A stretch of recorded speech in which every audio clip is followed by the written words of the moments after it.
If you're a mid-level to C-suite leader who wants to own your growth and figure out your next small, brave move to achieve your leadership goals, you are in the right place. Welcome to the Small Brave Moves podcast, a weekly deep dive on how to be braver in leadership and in life for exceptional results.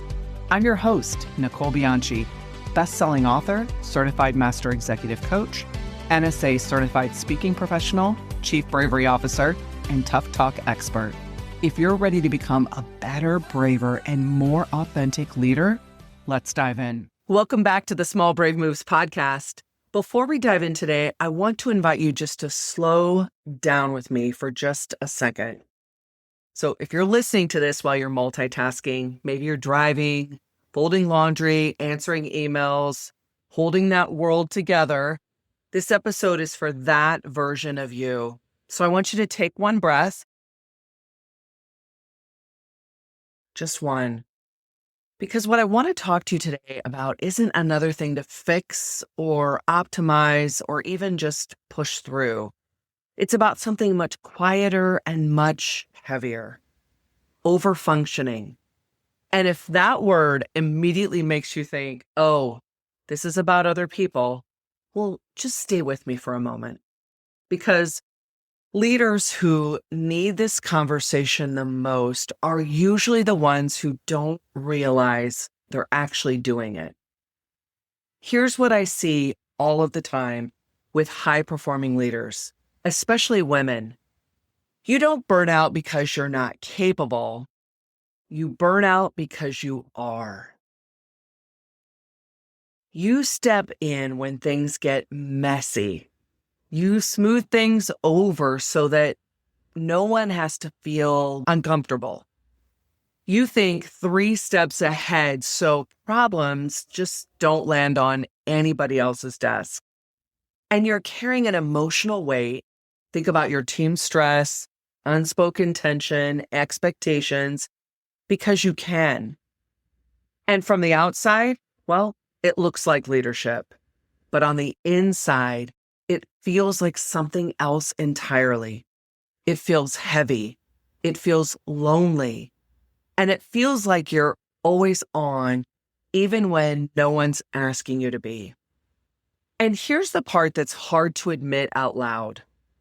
Overfunctioning often works until it doesn't. Until your energy starts leaking. Until your patience is shorter than you want it to be. Until you feel a quiet resentment that surprises you because this is the work you care so much about. So I want to say this gently and clearly. Overfunctioning is not a character flaw. It's usually a learned survival strategy. And for many leaders, especially women, it once kept you safe. It earned trust. It built credibility. It made you invaluable. But what protected you in one season can exhaust you in the next. And the signs aren't dramatic. They're subtle. You might notice that you're holding things together that wouldn't actually fall apart if you just stepped back. You might notice that people rely on you more than they even really need to. And you might notice that you're always busy, but somehow avoiding the one move or conversation that would actually change things for you. You might notice that leadership doesn't feel expansive anymore. It feels tight. And over time, there's a cost. Now, that's not just to your calendar, but actually to your clarity, your presence, your joy.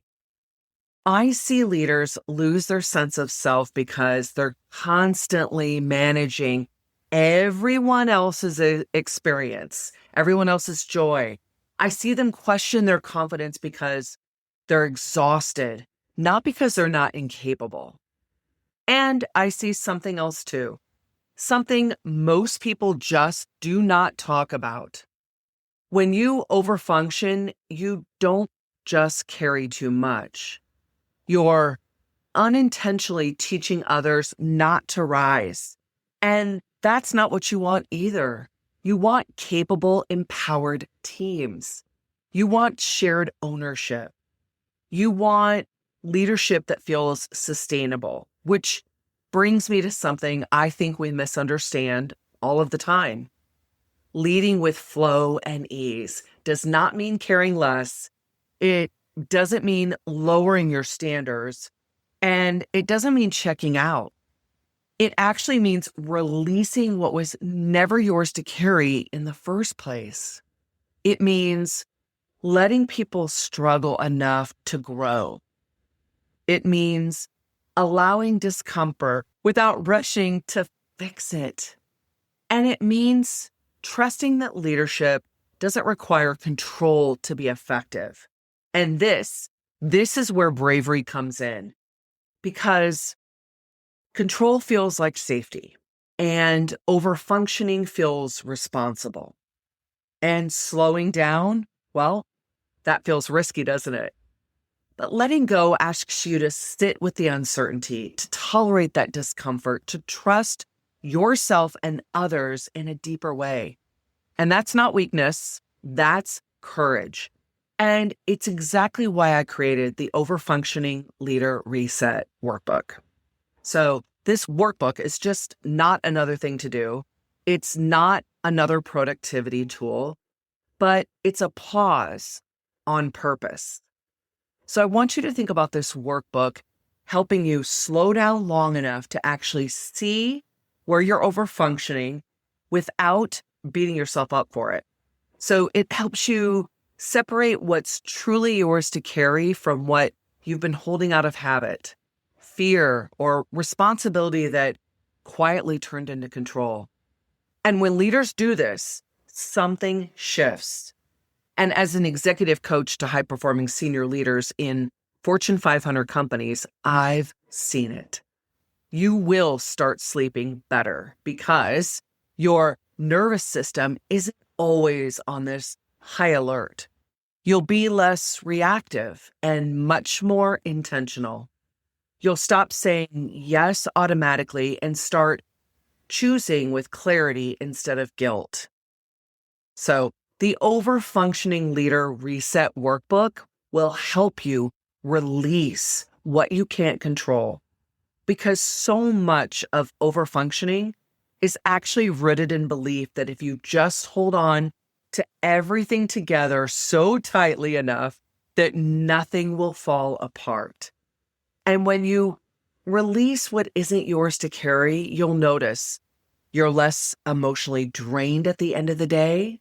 You'll stop replaying conversations in your head, and you'll just trust yourself so much more and seek less external validation.